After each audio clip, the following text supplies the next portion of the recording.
नमस्कार मित्रों, आप देख रहे हैं एचएम न्यूज। एचएम न्यूज में मैं मधुरेश प्रियदर्शी आप सबका स्वागत करता हूं। आज की बड़ी खबर बिहार के राजनीतिक गलियारे से है, जहां लोक जनशक्ति पार्टी के सांसद चंदन सिंह ने बहुत बड़ा बयान दिया है।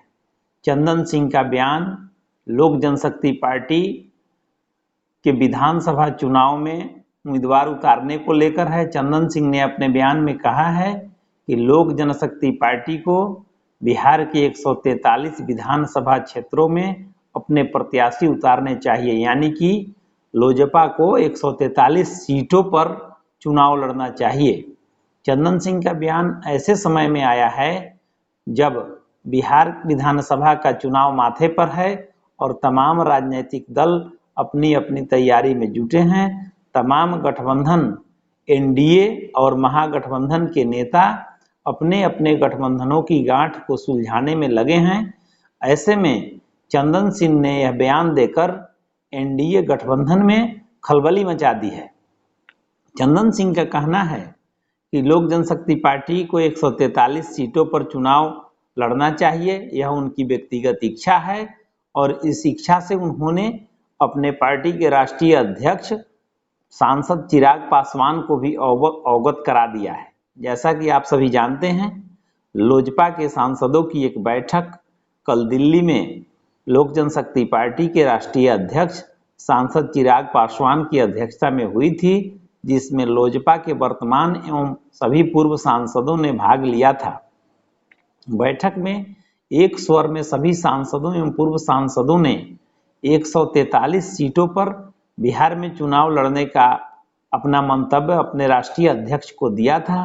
पार्टी के राष्ट्रीय अध्यक्ष चिराग पासवान ने अपने सांसदों और पूर्व सांसदों की भावना का सम्मान करते हुए उन्हें आश्वस्त किया था कि लोक जनशक्ति पार्टी इस मुहिम को आगे बढ़ाएगी और इस संदर्भ में एनडीए गठबंधन के सबसे बड़े दल भारतीय जनता पार्टी के राष्ट्रीय स्तर के नेताओं से परिचर्चा भी होगी। इतना ही नहीं, बैठक से पहले लोजपा के राष्ट्रीय अध्यक्ष सांसद चिराग पासवान भारतीय जनता पार्टी के राष्ट्रीय अध्यक्ष से भी मिले थे। भारतीय जनता पार्टी के राष्ट्रीय अध्यक्ष जेपी नड्डा ने उन्हें आश्वस्त किया था कि एनडीए गठबंधन में लोजपा सहयोगी पार्टी है और उसे उचित मान सम्मान मिलेगा। लेकिन चंदन सिंह ने आज जो बयान दिया है, चंदन सिंह के आज के बयान के बाद बिहार के राजनीतिक गलियारे में इसकी खूब चर्चा हो रही है। यहाँ के राजनीतिक जानकारों का मानना है कि चंदन सिंह ने बयान देकर अपने ही गठबंधन दल को कटघरे में खड़ा किया है। खैर, चंदन सिंह ने जो बयान दिया है वह उनका बयान जो है सो राजनीतिक हित में उसके अलग अलग मायने निकाले जा रहे हैं। हाल के दिनों में जनता दल यूनाइटेड के राष्ट्रीय महासचिव केसी त्यागी ने एक बयान दिया था, जिसमें उन्होंने कहा था कि हमारा लोजपा से कोई गठबंधन नहीं है, यानी कि जनता दल यूनाइटेड का लोक जनशक्ति पार्टी से कोई लेना देना नहीं है। हमारा गठबंधन तो भारतीय जनता पार्टी से है। केसी त्यागी के इस बयान को लोजपा के नेताओं ने गांठ बांध लिया है।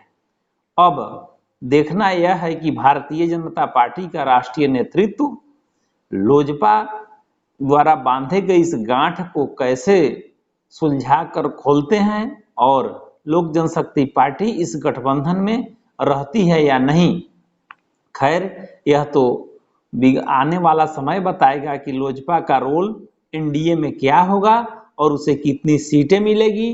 बहरहाल, सांसद चंदन सिंह ने बयान देकर एनडीए के सहयोगी दलों की बेचैनी बढ़ा दी है और लोक जनशक्ति पार्टी अंदर ही अंदर खाने से जो खबरें आ रही हैं उसके मुताबिक लोक जनशक्ति पार्टी बिहार की 143 सीटों पर चुनाव की तैयारी में जुट गई है और अगर सब कुछ ठीक ठाक रहा तो लोजपा 143 सीटों पर चुनाव लड़ेगी और इसका खामियाजा एनडीए गठबंधन यानी कि भारतीय जनता पार्टी और बिहार में उसके बड़े भाई की भूमिका में रहने वाली मुख्यमंत्री नीतीश कुमार की पार्टी जनता दल यूनाइटेड को भुगतना होगा।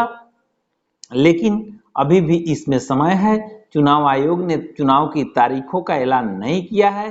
बिहार विधानसभा का चुनाव तो सामने है, लेकिन अभी उसकी तारीखें नहीं आई हैं, कोई ऐलान नहीं हुआ है। ऐसे में देखना यह है कि चुनाव का ऐलान होने तक भारतीय जनता पार्टी और जनता दल यूनाइटेड के नेतागण एनडीए को मजबूत करने की दिशा में, लोजपा को मनाने की दिशा में कौन सा कदम उठाते हैं और उनके द्वारा उठाए गए कदम से लोक जनशक्ति पार्टी संतुष्ट होती है या नहीं। हालांकि लोक जनशक्ति पार्टी के सांसदों ने, पार्टी के राज्य एवं केंद्र स्तरीय नेताओं ने एनडीए में बने रहने के लिए और सीटों के बंटवारे पर सहमति के लिए अपने राष्ट्रीय अध्यक्ष सांसद चिराग पासवान को अधिकृत कर दिया है।